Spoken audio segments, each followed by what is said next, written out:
এগুলো লোভে পড়ে করছে স্যার, আমি সবজি বিক্রি করি স্যার। চট্টগ্রাম পিবিআইয়ের হাতে গ্রেফতার হওয়া ৩২ ঊর্ধ্ব এই লোকটির প্রকৃত নাম পঙ্কজ নাথ।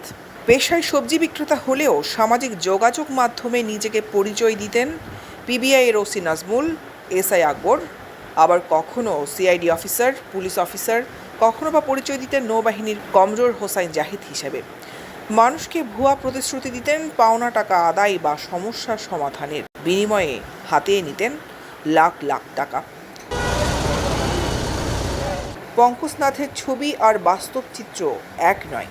ছবিতে তার মাথার সামনের অংশে চুল না থাকলেও প্রতারণায় বেশ পরিবর্তন আনতে তার টাক মাথায় লাগিয়েছে আলগা চুল, যা ধরা পড়ে পিবিআইয়ের তদন্তে। তার এমন প্রতারণার ফাঁদে পা দিয়ে সব হারিয়ে নিঃস্ব হলেন চট্টগ্রাম হাটাজারির এক গৃহবধূ।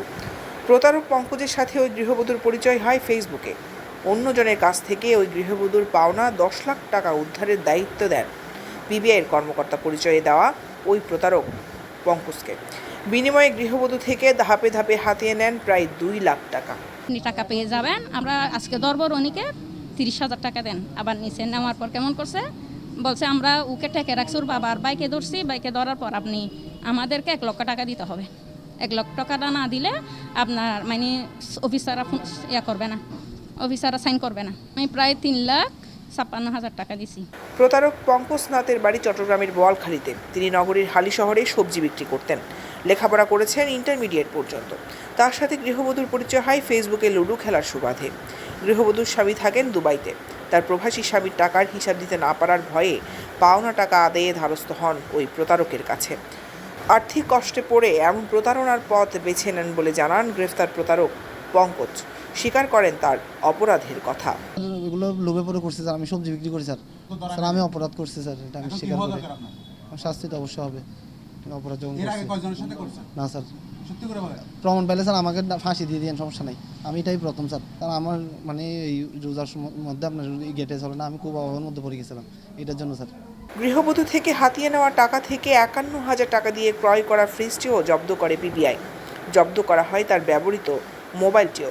সেখানে প্রমাণ মিলে বহু সাধারণ ও বিপদগ্রস্ত মানুষ থেকে বিপুল টাকা আত্মসাতের। আদায় করা নগদ ও বিকাশ নাম্বারের তথ্যসূত্র ধরে ৪ এপ্রিল শুক্রবার নগরীর হালি শহরের এলাকা থেকে নিজ বাসা থেকে ওই প্রতারককে গ্রেফতার করে পিবিআই। এসব প্রতারক চক্র থেকে রক্ষা পেতে সবাইকে সতর্ক থাকার আহ্বান জানান পিবিআইয়ের কর্মকর্তা। বিভিন্ন কর্মকর্তা পরিচয় দিয়ে প্রতারণা করে, এটা আমাদের কাছে প্রমাণিত হয় এবং এক পর্যায়ে গত রাতে আমরা অভিযান করি। বিষয়টি এখন আইনি প্রক্রিয়াধীন মধ্যে রয়েছে। আমরা এই বিষয়ে হাটাজারি থানায় একটি মামলা করব এবং মামলাটি পিবিআই তদন্ত করবে। আমরা তাকে জিজ্ঞাসাবাদ করলে আমরা জানতে পারবো সে ছাড়াও আরও কেউ এই চক্রের সাথে জড়িত কিনা, তাকে কেউ ট্রেন করে কিনা। এই বিষয়টা আসলে সূক্ষ্মভাবে সেই প্রতারণাগুলো করে। অনেক মানুষ দেখে পুলিশের প্রোফাইল, তখন তার মধ্যে আর কোনো সন্দেহটা থাকে না। নাজমুল নামের নেম প্লেটটা আছে, ভিন্ন পুলিশ কর্মকর্তাকে সে প্রোফাইলে দিয়ে নিজেকে ওই নাজমুল হিসেবে দাবি করবে। দৈনিক আজাদী নিউজ ডেস্ক।